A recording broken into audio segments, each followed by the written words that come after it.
I want to welcome you to Pastor Blast. Today is Tuesday, October 9th.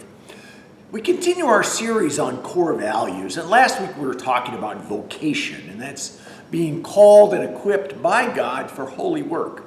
And it's more than your career or the income you have. Rather, it's the totality of the work God gives you to do here on earth, like being a parent, a grandparent, a family member, being a citizen of the United States, being a baptized member of a church and being active there, and also however you happen to make a living, like maybe you're a teacher or a nurse.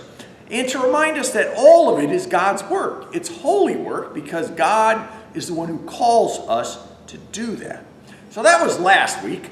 Today we're going to talk, the core value this week is grace. And we all know the verse, I'm saved by grace through faith. It is God's gift. I like what Paul says. He speaks for all of us when he says, I am who I am by the grace of God, and that grace is not without impact upon me.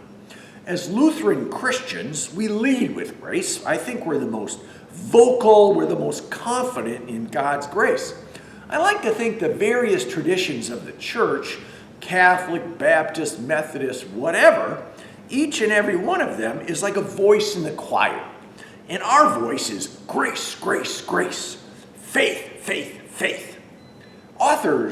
Christian authors talk about grace as something you can never get but only be given. There's no way you can earn it, deserve it, or bring it about on your own. To be loved by somebody is grace, and to love somebody is grace. And grace is no doubt, especially in Jesus Christ, the greatest gift that our faith has brought to the world. It is like a spiritual supernova. It's exerting more force for change than racism, hate, or vengeance. And the truth is, grace has to be experienced. You can't really tell somebody. It comes to us as a gift, and it overpowers our attempts to attain, accomplish, or prove ourselves. Grace has a way of surprising us because of the power of love to change us. Some years ago, I had been working very hard to assemble a group to go to Israel. And I had 12 people signed up, and in that, I was able to gain a free trip.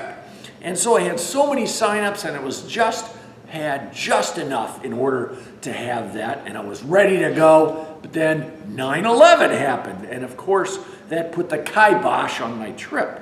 And I was disappointed. I was traumatized, if you will. I was so looking forward to this trip to Israel, a place that I had been before, but a great destination. Well, Elizabeth told me shortly after that her parents were coming over for dinner. And Elizabeth said they wanted to talk to us about taking us on a trip. And they came over for dinner, and my mother-in-law, Lavone, had been doing really well with real estate at the time. And they basically said, where do you want to go? And they brought along this catalog from Overseas Adventure Travel. They emphasize small groups, and they get lots of cultural exposure and a certain amount of adventure and all this. Well, for me, this was like winning the lottery.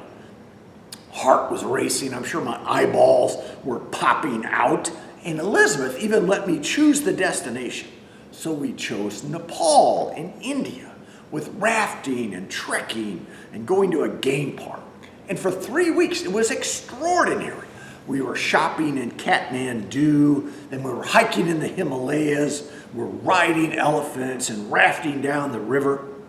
You know, looking back on that, I was really disappointed that trip to Israel didn't work out. All the hard work, all my sales efforts, but then 9/11, I was empty-handed. But then I got this incredible gift of grace, and I got to share it with Elizabeth and her parents. That is what grace is. We come at everything with our sweat and toil, with our hard work and our sales efforts. I deserve this, I'm going to earn it. Well, all of our efforts are really pretty shabby compared to the light of grace.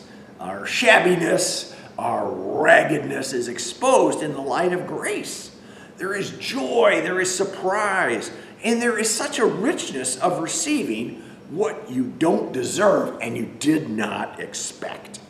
Of course, that is the God who so loved the world that he gave his only son, Jesus Christ, to die for us, not only for you and me, but all the sinners and all of creation.